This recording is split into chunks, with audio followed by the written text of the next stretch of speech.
BJP కేంద్ర ప్రభుత్వం ప్రవేశపెట్టిన మహిళా బిల్లును కాంగ్రెస్ పార్టీ వ్యతిరేకించినందుకు పార్టీ ఆదేశాల మేరకు నెల 23న మహిళా ఆక్రోశ్ మార్చ్ సభను నిర్వహిస్తున్నట్లు cantonment board nominated member Bhanuka Narmada Mallikarjun పిలుపునిచ్చారు. కంటోన్మెంట్ నియోజకవర్గంలోని టీవోలీ గార్డెన్లో బీజేపీ పార్టీ నాయకులు మహిళలతో కలిసి సన్నాహ సమావేశం నిర్వహించారు. ఈ సందర్భంగా భానుక నర్మదా మల్లికార్జున్ మాట్లాడుతూ మహిళా బిల్లు సాధారణ బిల్లు కాదని, దేశ చరిత్రలో మలుపు తిప్పే ఒక గొప్ప బిల్లుగా అభివర్ణించారు. ఇది చాలా కాలంగా ఆలస్యమైనప్పటికీ నరేంద్ర మోడీ ప్రత్యేక దృష్టి సారించి మహిళలకు సమాన హక్కులు ఇవ్వాలని పార్లమెంట్లో మహిళా రిజర్వేషన్ బిల్లును పొందుపరిస్తే కాంగ్రెస్ ప్రభుత్వం వ్యతిరేకించడం సిగ్గుచేటని ఎద్దేవా చేశారు.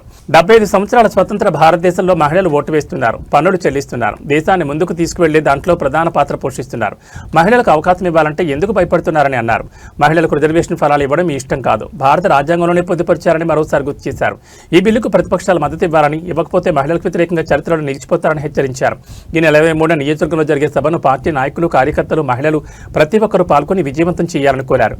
ఈ కార్యక్రమంలో మాజీ కార్పొరేటర్ కొంతం దీపిక, రాష్ట్ర మహిళా మోర్చా నాయకురాలు వైశాలి, కంటోన్మెంట్ మహిళా మోర్చా నాయకురాలు వినోద, రాష్ట్ర ఎగ్జిక్యూటివ్ సభ్యులు J Ramakrishna, Bhanuka Mallikarjun, BJP senior నాయకులు విజయానంద్, టోపి శంకర్, జేబీ నరసింగరావు, మహంకాళి జిల్లా ఉపాధ్యక్షులు బిఎన్ శ్రీనివాస్, జిల్లా ట్రెజరర్ నాగభూషణ్ రెడ్డి మరియు వివిధ వార్డుల అధ్యక్షులు, మహిళా మోర్చా నాయకురాలు, బీజేపీ నాయకులు, కార్యకర్తలు పాల్గొన్నారు.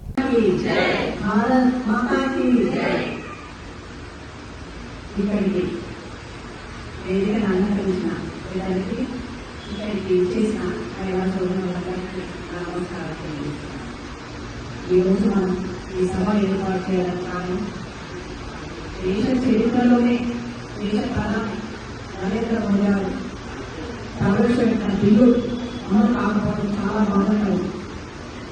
ఈ బిల్లుకు వ్యతిరేకమైన వ్యక్తులను, ఈ బిల్లుకు వ్యతిరేకం రాహుల్ గాంధీ గారు తల్లి ఒక మహిళ.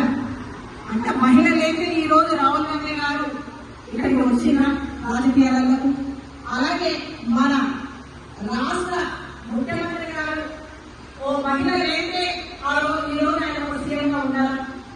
కాబట్టి దేశ మహిళలు అందరూ వీళ్ళను తిప్పికొట్టే విధంగా కాంగ్రెస్ పార్టీని, ఇక్కడ ఉన్న బీఆర్ఎస్ పార్టీని తిప్పికొట్టే విధంగా మహిళలందరూ చేయాలంటే కావాలి. 75 సంవత్సరాల నుండి మన మహిళలు ఓటేస్తే వీళ్ళందరూ టీకాలు ఎక్కి కూర్చున్నారా?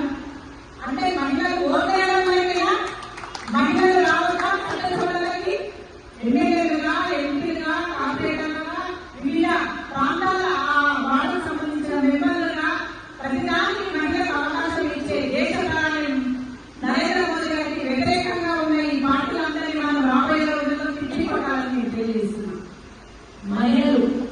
మహిళలు వస్తే వాళ్ళ ఎక్కడ బయటపడతాయో, వాళ్ళు చేసిన అన్యాయము, అరాచకాలు, వాళ్ళు చేసిన గ్రామీణులన్నీ ఈ నాయకులే బయటపడతాయి. ఎందుకంటే మహిళ స్వచ్ఛందంగా మహిళ ముందు పోయి ప్రతి మహిళ దగ్గరికి పోయి వాళ్ళ భాగవాళ్ళు విని ఉంటారు. కాబట్టి ఆ మహిళ వస్తే వీళ్ళ పప్పులు ఉంటామన్న రీతిలో ఈరోజు ఈ కాంగ్రెస్ పార్టీ కానీ, బీఆర్ఎస్ పార్టీ కానీ, ఇతర పార్టీలన్నీ బీజేపీ పార్టీ అగనిస్ట్గా, మహిళలకు అగనిస్ట్గా, వేరుగా మహిళలకు అగనిస్ట్గా ఉన్నారు. ఇప్పుడు మన బీజేపీ పార్టీలోనే మహిళలు కాదు, దేశవ్యాప్తంగా అన్ని రాజకీయ పార్టీలో మహిళలు ఉన్నారు.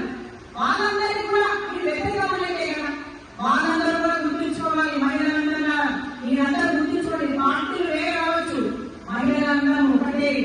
మన అందరికీ అవకాశం ఉండాలి. ప్రతి ఒక్కరికి కష్టమైన కార్యకర్తలకు రేపు వాళ్ళ నాయకులు కావచ్చు, వాళ్ళు ప్రతి ఒక్కరి చేత ఓటు రూపకంగా మనకు ఉండే అవకాశం. కాబట్టి మనము అందరూ మహిళలందరూ అన్ని 6 పార్టీస్ మహిళలందరం కలిసి కట్టుగా ఈ మహిళా రిజర్వేషన్ బిల్లు పాస్ అయ్యేంత వరకు మనమందరం పోరాటం చేయాలి అని ఈ వేదిక సందర్భంగా నేను తెలియజేస్తున్నాం. మనము ఒక్కొక్కరము ఇప్పుడు చెప్పినట్టుగా ఒక్కొక్కరము ఒక్కొక్క వార్డు నుండి 100 మందిని తీసుకెళ్లి మన కంటోన్మెంట్ చేసి 28 వార్డులు మోహన్ డివిజన్ ఒకటి వాళ్ళందరూ ఒక 1000 మంది మహిళలు. నేను ఇంకా 1000 మందిలో ఇంకా 1000 మంది ఇట్లా చైతన్యవంతం చేసుకుంటూ పోతుంటే తప్పకుండా అసాధ్యమైనది ఏది లేదు, అన్ని సాధ్యమే. మనం పోరాటం చేసేది అదే మన దేశ ప్రధాని నరేంద్ర మోదీ గారి నమ్మకం. కాబట్టి మనమందరం కూడా మహిళలు నరేంద్ర మోదీ గారికి సపోర్ట్ ఉంటే మనకి రిజర్వేషన్ బిల్లు తను పాస్ చేసే విధంగా, అమలయ్యే విధంగా కూడా పోరాటం చేశాం. కాబట్టి మహిళలు గుర్తుపెట్టుకోండి, మీరు చైతన్యం తీసుకురావాలి, మనందరం చైతన్యం తీసుకురావాలి.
ఈ అవకాశం ఇచ్చినందుకు మీ అందరికీ ధన్యవాదాలు తెలియజేస్తూ జై